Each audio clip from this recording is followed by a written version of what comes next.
Hi, everyone. Welcome to the PoliticAL update with me, Alexandra Acker-Lyons. I pay attention to the political news so you don't have to. This is the advice I give my millionaire clients, and you get it for free. Hello from Ocean City, New Jersey, where the air quality is not great. Kind of a bummer that I'm at the beach and can't really be outside very much, but we're making do and having fun. And hopefully this clears out for a little more fun while we're here.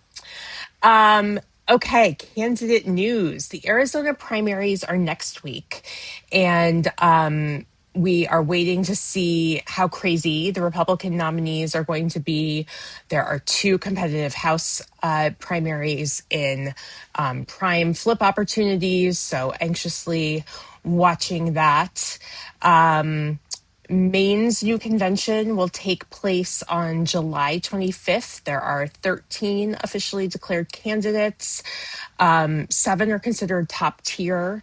They all need to go through the same process of collecting 500 signatures, including from at least 8 counties. So we'll see if that gets further winnowed down. But just kudos again to the Maine Democratic Party for putting this process together so quickly, and we'll see who emerges as our nominee.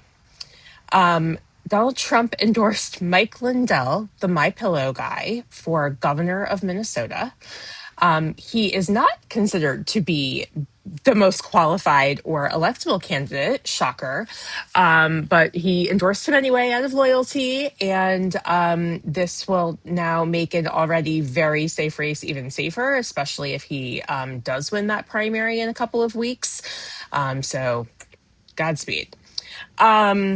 Also wanted to talk about a couple of Senate races. Don't sleep on Florida and Mississippi in all the conversations about South Carolina. Again, all are hard, all are stretches, but we will kind of see where we are come September in terms of how competitive some of these places might be. And also don't forget about New Hampshire, where we think of New Hampshire as being very blue, and Chris Pappas is an excellent candidate to keep that seat. But New Hampshire has a Republican trifecta on the state side, and those races are usually 4 or 5 points. So Chris Pappas is worthy of your support. As Ed Markey, who is my exception to the gerontocracy rule. I wish Ed was not running for another term. He is quite old, but he's also wonderful, and Seth Moulton is not. And that is a very late primary. That's a September primary. Some of you may remember Ed Markey had a challenge from Joe Kennedy III last time around. Was it Joe Kennedy? Oof, can't remember. That tells you everything you need to know. But I would walk over fire for Ed Markey. He's wonderful. He's a champion in everything we care about. And so I am personally supporting him. In other political news, DDHQ put out their ratings for the cycle. They update them kind of in real time because they use a lot of different inputs. I will put the link to that in the notes. It's worth checking out.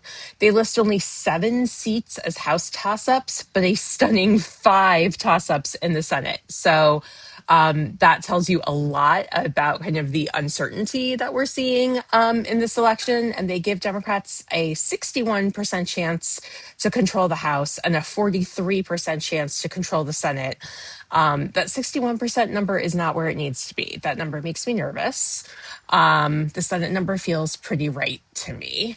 So yeah, go to DDHQ and check out all of their excellent data.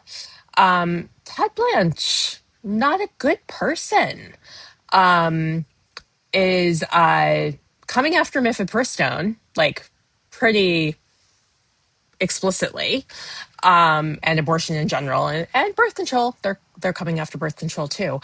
And then just an asshole about the Epstein survivors. And one family member said, even after he deigned to meet with them after years of trying, They now are even more convinced that he should not be the attorney general and that he's covering things up and is lying to them. And so, yeah, come on, Senate, do the right thing. We need Tom Tillis and one other to prevent this terrible nomination to be the highest arbiter of justice in the land from going forward. Yikes. And my shout out of the week goes to books. I'm on vacation. I'm reading a lot. It is so fun and wonderful. Highly recommend Whistler in particular. I love all things Ann Patchett. And, go read some books on vacation. 'Tis the season. Thanks, everybody. Bye.